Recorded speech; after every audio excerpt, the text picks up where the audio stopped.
Hi everyone, it's Bev here, your mental health coach, providing tips, tools, techniques and advice helping you to stay mentally strong in these difficult times and beyond. The topic for this video is Work-Life Balance 2020. Why Work-Life Balance 2020? Simply because of what's happening in the world right now. We have to seriously review what we think work-life balance is. Is it about the traffic? Is it about not having time for the family? Is it an issue of resources? I beg to differ. In fact, I challenge the whole notion, the word work-life balance. It didn't sit with me in the first place because it suggests work, and then after you've done your work, you get on with your life, and everything was a struggle, either or. But life's not like that, and I've come across many people that would stay longer in the office and say, oh, I shouldn't be here, I should be going home now, my partner's going to kill me. And then at the same token, there are people that feel guilty when they're relaxing. I shouldn't be relaxing watching this movie because I should be working. And they say that on a Sunday afternoon. What's up with that?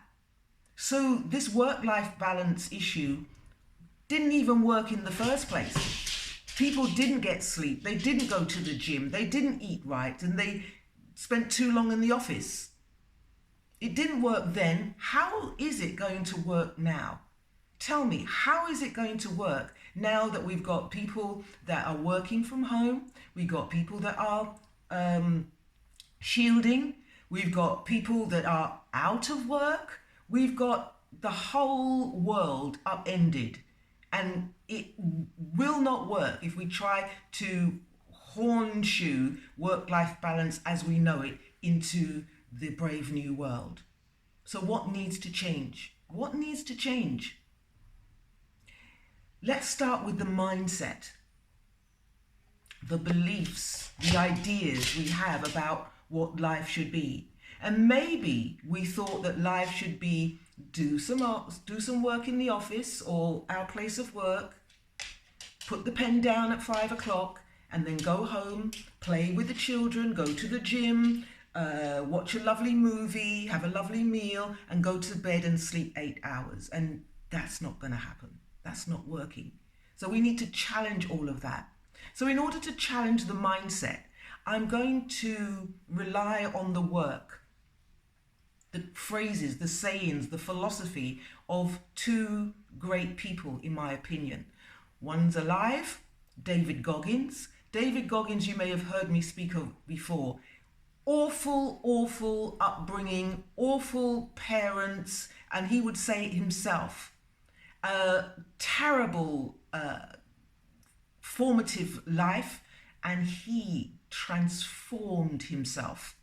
And he's got some great quotes which I'm going to use and paraphrase and build upon in this video.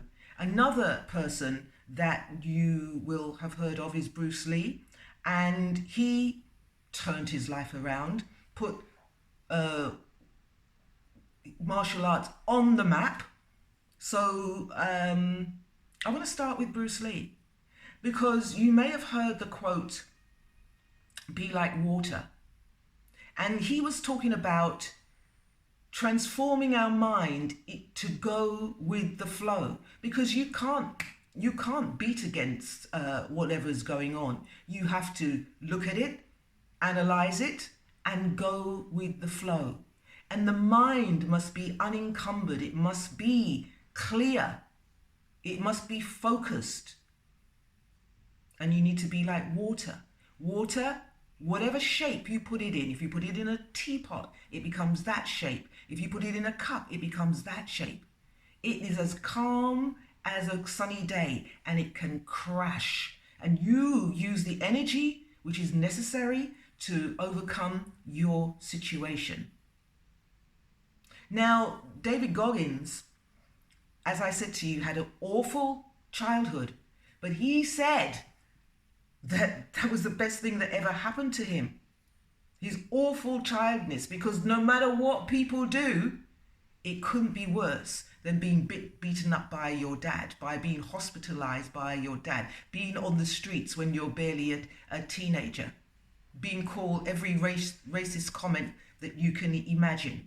And he's written a book, and you can go and buy it, or you can see what he has to say if you can take out the swear words. His book is called Can't Hurt Me, and he's made that his motto, his logo. You cannot hurt me. And I guess if David Goggins was here contributing to this video, he was saying, you're going to die of something. So you go out fighting. You go out living your life on your terms. Because he says also that some of us, we've given the gift of life and we don't even start. We don't even know the journey. We don't even know our purpose. We don't even know what we've got inside us. And we die feeling that our life is a shame. Isn't it a shame that I didn't get to do this? I didn't get to speak to that person. I didn't go to visit this country. Isn't that a shame, to die with regret? And I'm saying that yes, COVID is deadly, and you take care of yourself. Whatever you need to do, you take care of yourself, and you put on your warrior's hat. If you are afraid to die, then you are afraid to live, pretty much. And you won't even know what your life could be. Another phrase from Goggins is, we think that pain is pain. Oh, I pain. You know, I'm in so much pain. Woe is me, I'm in pain. The mindset is pain is part of the process. He's got a great quote here, and I've got to give you this. Going through the pain gives you the vaccine of pain. Did you hear that? Going through the pain, whatever it might be, physical, financial, mental, emotional, gives you the vaccine. How are you going to know what your strength is like? I always use this analogy of the caterpillar that goes into the cocoon and has to eat itself to liberate itself and to emerge as a butterfly. And let me tell you, we're going to have a tough time with this virus, but we're going to emerge, if we allow ourselves, as better people, wiser people. We are going to know about our health. We're going to know about our mental health conditions. We're going to know about relationships. We're going to know about what work we want to do. We need to get in touch with failing, making mistakes. We're going to fail. We're going to fail. None of us has been in this position before. We've never had a crisis, a virus like this before. And we are going to try things, and we are going to make mistakes, and we better get used to it, because out at the other side of failure is greatness. Just think about Thomas Edison. At the other side of trying and persevering is greatness. Just think about Colonel Sanders. I think Colonel Sanders is a funny one, but you know, he was 66, washed up, let go from his company, and he only had a recipe, which is secret to this day, which is an empire to this day. So get familiar with messing up. Think about, I want to try this. I want to have a side hustle. You know, I want to learn. I want to take up photography. I want to learn how to make jam. I want to make my own clothes. I want to be a gardener. I want to open my own business in IT or whatever it is. Dare to dream, because if there's one thing that is true, this coronavirus has leveled the playing field. All the things, all the business that we thought would be there forever has folded because of corona. Who knew? Startup companies are just emerging. That's what happens out of a crisis. Businesses emerge out of people's necessity and their needs. I want to offer you this model. I want you to, when we're looking at your work-life balance, and let's kick that comment to the curb. Let's not talk about work-life balance. It's all your life. Live your life on your terms. I never thought that I would agree with Bezos, the owner of Amazon. I never thought I would agree. You'd think that he would talk about, well, you have to have a perfect work-life balance. He doesn't talk about work-life balance. He talks about work-life harmony. And doesn't that remind you of Bruce Lee's going with the flow, being like water, whatever emerges, listening to your body, listening to your family, listening to whatever is in your way at that time, and going with that flow? So my exercise for you right now is to divide your life into 4 sections. 4 sections. First section, health. This is your fuel. If in order to get a work-life harmony, you have to get fuel. You need to make sure that you are sleeping right. 7, 8 hours a night. Now, I know that stuff happens and you're pushed, but you should be pushing for that. That is your goal. Sometimes you make it, more times than not, you should make it. Make sure that whatever goes into your body is nourishing, that your body can do something with it. It can convert it into the protein that you need, the carbohydrate that you need, the fats that you need, the energy at the end of the day that you need.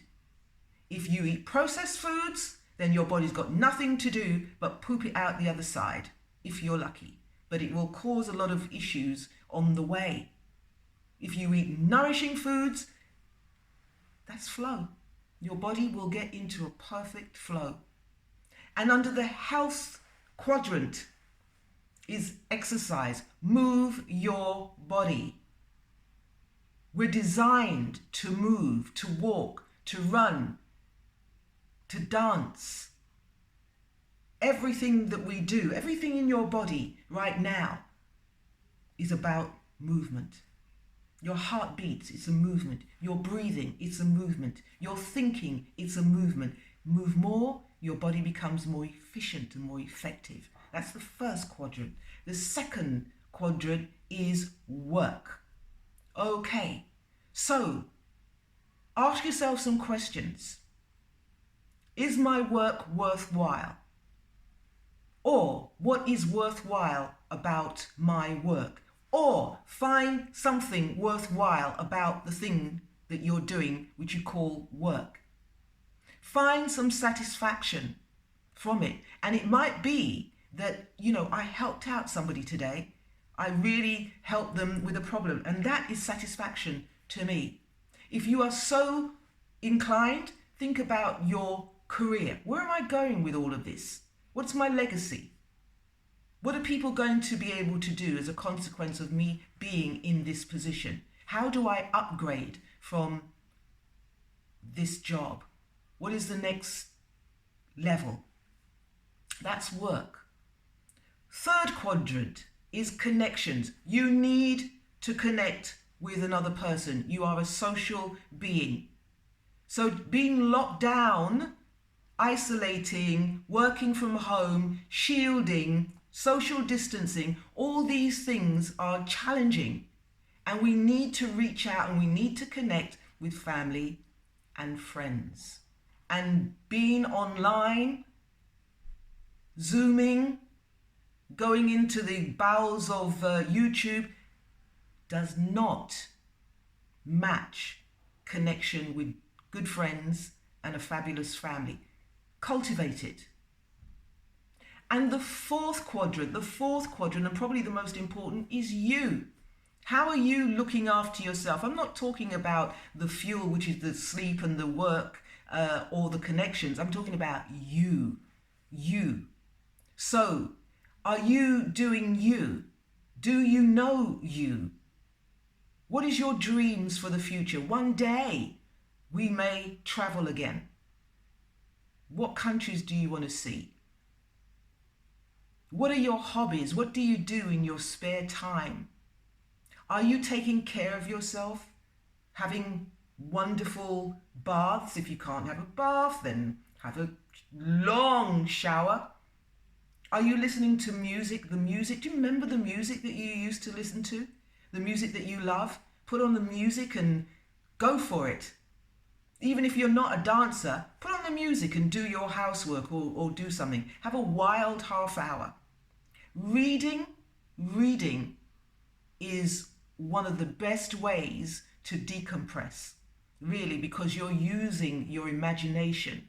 And when you're using your imagination and dreaming and thinking or wondering how other people do it or whatever the story is telling you, you're not in negative thought. Your mind is not stressed out. You're actually giving your whole system a break by reading. So this is you. What are you learning? Are you learning a language? Are you learning a skill? Are you learning about yourself? That's you. So, work-life balance, kick that word to the curb. It's all about your life. It's all about you. It's all about living your life on purpose, like you mean it. 2020 has taught us a lot about ourselves. Hopefully it's taught us resilience. It's taught us about connection and that we need each other. Go for work-life harmony like a warrior. I'll leave it there. Stay safe, stay sane. Until next time. Take care.